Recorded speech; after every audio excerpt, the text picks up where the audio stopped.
What if I told you that humanity's greatest leap was sabotaged by its own architects? Strap in, because this is no science fiction. It's a case file of derailed destiny. The year is 2026. Martian soil crunches underfoot in a colony that officially never existed.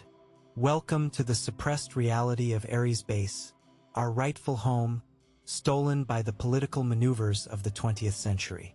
Rewind to 1969. The Apollo 11 mission lands on the moon.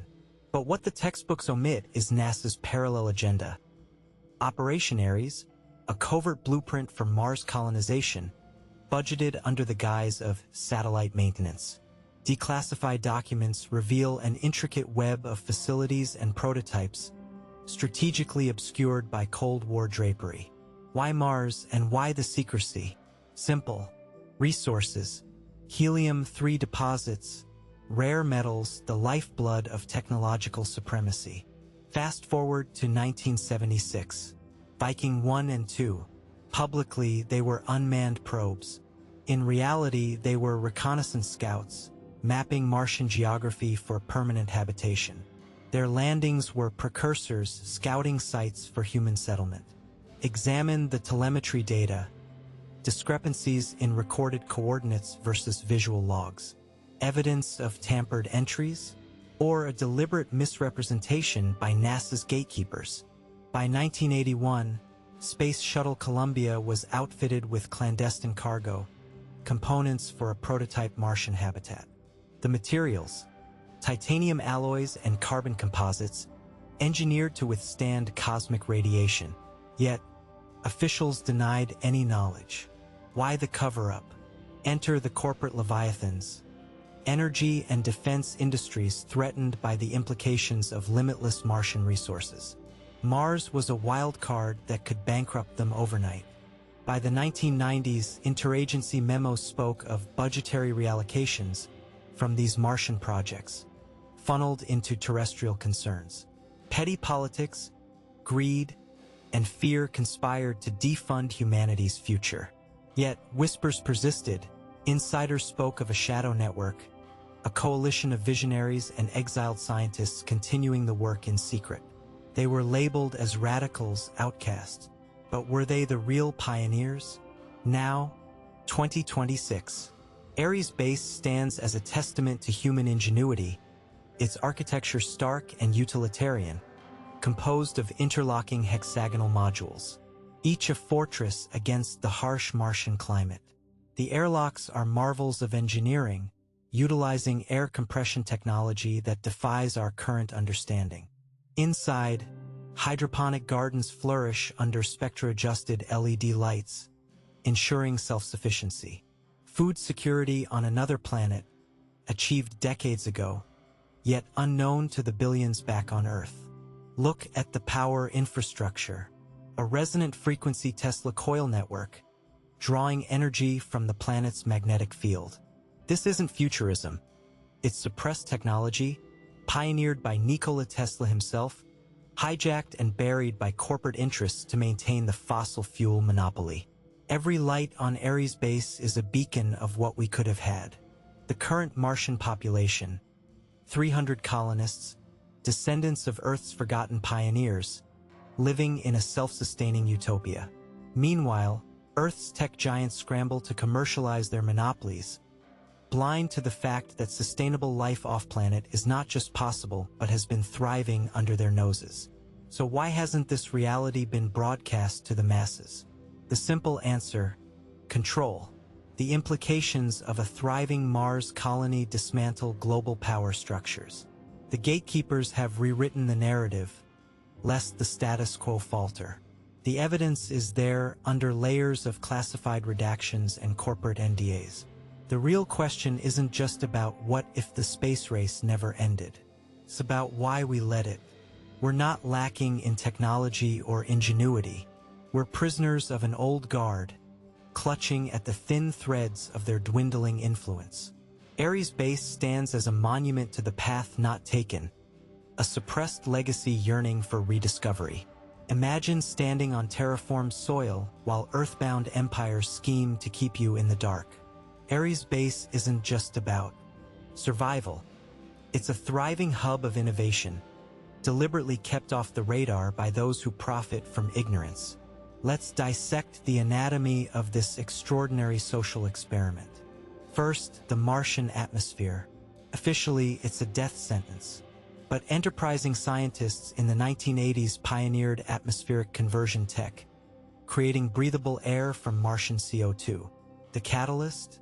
A modified Sabatier reaction, optimized beyond its textbook limitations. And yet, the patents lie dormant, classified as military secrets, protected under the guise of national security. We move underground. The Martian substratum, a labyrinth of tunnels, houses an advanced transit system. Magnetic levitation trains, magma heated by the planet's core, whisk colonists across the base with zero emissions. This technology, a direct descendant of the failed Earth-based maglev projects of the early 2000s, was buried under bureaucratic red tape. Why? Ask the oil magnates who would see their fortunes evaporate. Ares Base's medical facilities? They eclipse anything on Earth. Researchers here have eradicated genetic disorders through CRISPR-like technology refined for deep space. These breakthroughs, however, are sequestered in classified journals, inaccessible to terrestrial universities. The pharmaceutical oligarchs see to that, their profits threatened by a world where their drugs become obsolete. Communication is another frontier. The colonists utilize quantum entanglement for instantaneous data transmission, a concept dismissed as theoretical hokum by mainstream science. Yet here it is, in operation, circumventing light speed limitations. Earth's telecommunication giants, whose satellites and infrastructure are rendered antiquated by such advancements, have every reason to suppress these revelations. This isn't just science gone rogue. It's a calculated evolution, a masterclass in adaptation and resilience. The colony's governance is a hybrid model, part technocracy, part direct democracy. Decisions are data-driven, yet the populace votes on key issues via a secure blockchain, ensuring transparency and accountability. This system, more efficient and equitable than any terrestrial government, is anathema to the autocrats who cling to power through outdated, hierarchical systems. Even the arts flourish in this hidden world. Martian artists harness regolith, the planet's ubiquitous dust, as a medium, creating sculptures that resonate with the frequencies of Mars' magnetic field. These works, alive with energy, are a testament to human creativity unfettered by earthly constraints. Yet, they remain unseen, locked away in a reality denied to us by cultural gatekeepers dictating trends from their ivory towers. The real kicker? Ares Base's economic independence. The colony operates on a resource-based economy, leveraging Martian minerals and synthesized goods. Trade among colonies uses a digital currency backed not by fiat, but by tangible assets. This economic model, if exposed, would unravel the debt-based systems underpinning Earth's financial elite and their carefully constructed illusions of value. All this a mere 54.6 million kilometers away, yet light years ahead in terms of social and technological advancement. But the truth remains buried, a casualty of vested interests and institutional inertia. Mars is not a barren frontier. It's a thriving civilization withheld from public consciousness, a vibrant reality erased from the history books by those who fear the inevitable shift in power dynamics. This isn't just an alternative history. It's a stolen legacy, a blueprint for a future that could have been ours. The suppression of Ares Base is not merely a footnote in the annals of space exploration. It's a crime against humanity's potential. It's time to unearth the truth, to reclaim what's rightfully ours. The gatekeepers' days are numbered. The clock is ticking, and with it, the facade they've constructed begins to crumble. Now, let's pivot to the political machinations that have kept Ares Base a phantom. In our historical narrative, this isn't just about technology, it's about power, control, and the lengths to which Earth's ruling class will go to maintain their dominion. The key players? a clandestine consortium of geopolitical elites, fossil fuel magnates, and defense contractors, bound by a shared interest in perpetuating our dependency on earthbound resources. In the early 2000s, a series of leaks hinted at off-world operations. The response? An aggressive disinformation campaign spearheaded by intelligence agencies with ties to corporate interests. Operation Blackout, they called it. The strategy was simple. Sow disbelief, label whistleblowers as conspiracy theorists, and sanitize all traces of Martian colonization from official records. They excelled at obfuscation, deploying a barrage of false trails and doctored reports. Ares Base was a threat not because of its existence, but because of its implications. An independent Mars colony would decentralize power, undermining the economic models that kept billions tethered to terrestrial poverty. It would democratize access to resources and technology, setting a precedent for self-sustaining societies beyond Earth's jurisdiction. For those in control, this was an unacceptable paradigm shift. The military-industrial complex saw Mars as a wild card. The Pentagon, aware of the strategic disadvantage of being excluded from off-world operations, demanded oversight. Their solution: militarization of space under the guise of security. But the truth was far less noble. A cover to deploy assets capable of neutralizing Martian autonomy should it ever threaten terrestrial interests. The documents detailing these plans are buried under layers of classification, but fragments have surfaced, enough to paint a chilling picture. Yet, against this backdrop of suppression, a resistance quietly germinated. Scientists, engineers, and thinkers who refused to accept Earth's monopolistic status quo. Dr. Ilara Chung, a name stricken from scientific circles, became a key figure. Her work in genetic adaptation to Martian conditions was revolutionary, but she was blacklisted, her research sealed under biosecurity mandates. Cheng's fate serves as a testament to the lengths taken to silence dissent. Still, the gatekeepers underestimated the tenacity of those they sought to suppress. Encrypted communications between Earth and Mars persisted, using quantum networks to evade detection. Ares Base developed its own covert channels, ensuring a flow of information that could someday dismantle the facade. These channels are the lifelines of a movement dedicated to truth and transparency. The time is ripe for unveiling. Pressure mounts as public disillusionment with terrestrial institutions grows. Every leak, every slip of the tongue by a careless official adds weight to the scales. The gatekeepers can't hold back the tide forever. Not with the growing cadre of insiders willing to risk everything to expose the truth. This isn't merely about revealing a hidden colony. It's about reclaiming the narrative that was stolen from us. Ares Base embodies what humanity can achieve when freed from the shackles of Earth's entrenched power structures. It is an indictment of the stagnation imposed by those who fear progress more than extinction. In the coming years, expect the walls of secrecy to fracture. Expect the whispers to become a roar. The colonists of Ares Base are not anomalies. They are harbingers. Their existence answers a fundamental question. Are we content to be prisoners of a narrative dictated by the few, or are we ready to embrace the full spectrum of our potential? The decision lies not just in the hands of those at Ares, but in ours. The truth is out there. It has always been out there. We need only to claim it. As the veil lifts on Mars, the implications for Earth are seismic. Imagine the ripple effects when the reality of Ares Base breaches public consciousness. The framework of control, meticulously constructed over decades, threatens to implode under the weight of its own lies. We stand on the precipice of a paradigmatic shift that could redefine humanity's trajectory.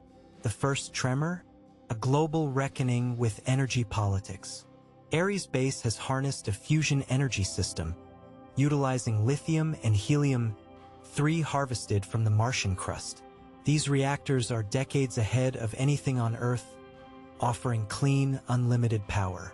When mainstream energy sectors are exposed for their complicity in suppressing this technology, expect backlash on an unprecedented scale. Imagine entire industries held accountable, their executives called to answer before international tribunals. Then there's the agricultural revolution. Mars hydroponic methods, fine-tuned in a hostile environment, present solutions to Earth's food crises. Vertical farming techniques optimized for resource scarcity could eradicate hunger.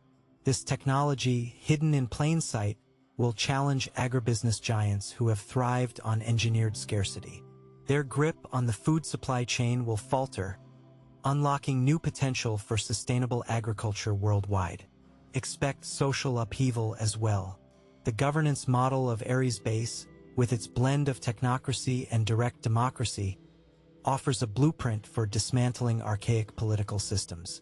Transparency and accountability, once elusive dreams, could become the norm.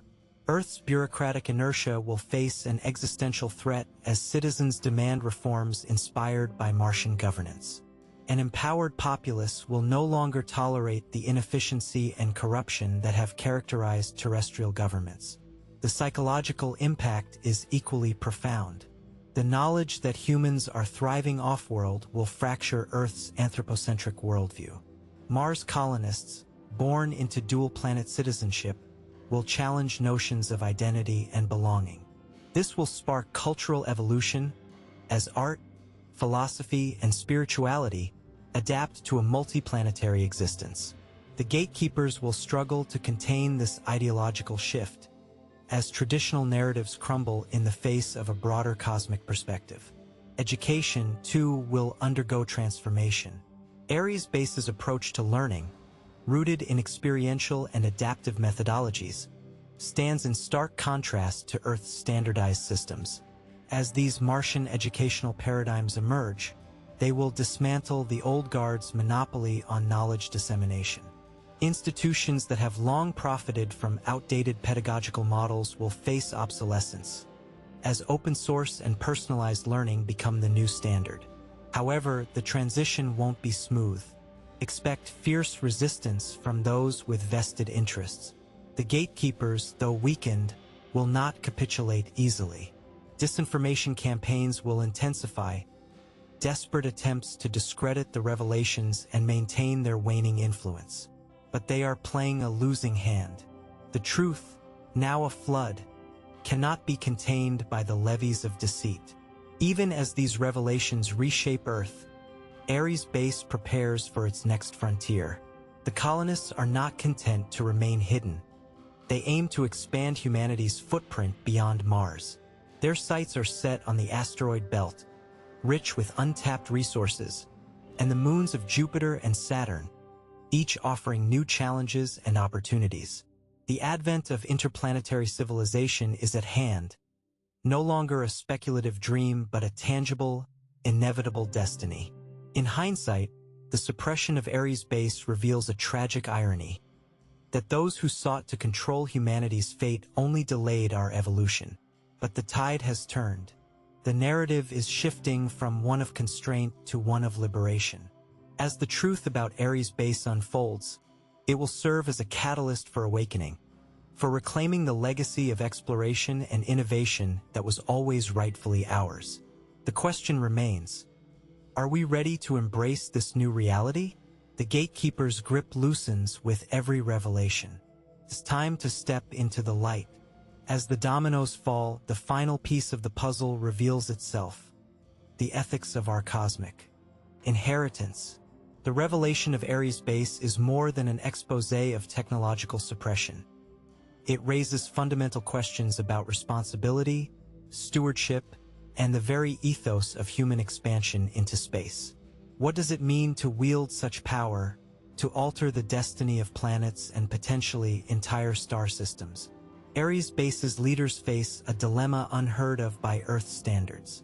Managing a society designed from the ground up to be equitable and sustainable is no small feat. They must navigate the delicate balance between growth and preservation, between innovation and caution. Their decisions set precedents that will echo across the cosmos. This isn't science fiction. It's the blueprint for humanity's imminent transformation. The Martian colonists have developed a comprehensive environmental protocol, one that Earth has yet to match. Utilizing adaptive AI and advanced biosensors, they monitor and modulate ecological impact in real time. This system, dubbed the Planetary Stewardship Network, ensures that expansion doesn't jeopardize existing ecosystems. Earth's industrialists, whose practices have ravaged our own planet, have a lot to learn from this approach. But will they adapt or resist? On Mars, the concept of ownership has been redefined. Resources are shared, not hoarded. The idea of land as a commodity is obsolete.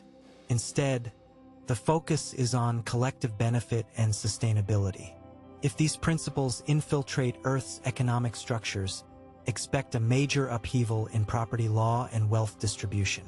The oligarchs who've thrived on exploitation will fight tooth and nail to maintain the status quo, but they're battling against the tide of progress. The cultural exchange between Earth and Mars is set to explode. We'll witness a renaissance of art, music, and literature, inspired by the fusion of Terran and Martian experiences. This isn't mere speculation. It's an inevitability. The Martian colonists, with their dual heritage, will redefine what it means to be human. Their stories will inspire generations, challenging the narratives we've clung to for centuries. Communication between the planets will become seamless. Quantum entanglement networks, already in place on Mars, will bridge the interplanetary divide, enabling instantaneous exchange. This will fundamentally alter diplomacy, trade, and education. The implications are staggering. A single unified civilization, operating in real time across millions of kilometers of space. Of course, as with any revolution, there are risks. The potential for misuse of Martian technologies is enormous. In the wrong hands, these advancements could lead to new forms of oppression or warfare. This is the shadow that looms over the dawn of our interplanetary age. Ensuring that these tools are used wisely and justly is the paramount challenge facing both worlds. As Earth grapples with the fallout of these revelations, Mars stands as a beacon of what could be. The colonists are not conquerors. They are custodians. Their mission is not just survival, but the cultivation of a future where humanity can flourish among the stars. This isn't a utopian fantasy. It's a pragmatic vision grounded in the harsh realities and boundless possibilities of life on Mars. The gatekeepers' attempts to keep this knowledge buried have failed. The time has come to reckon with the truth, to embrace the potential that was hidden from us. Ares Base is not a relic of a path not taken. It is the vanguard of a new human era, one where the boundaries of Earth are no longer the limits of our aspirations. We stand at the threshold of a new chapter in human history. The choice is ours, to cling to the illusions of the past, or to step boldly into the future that Ares Base illuminates.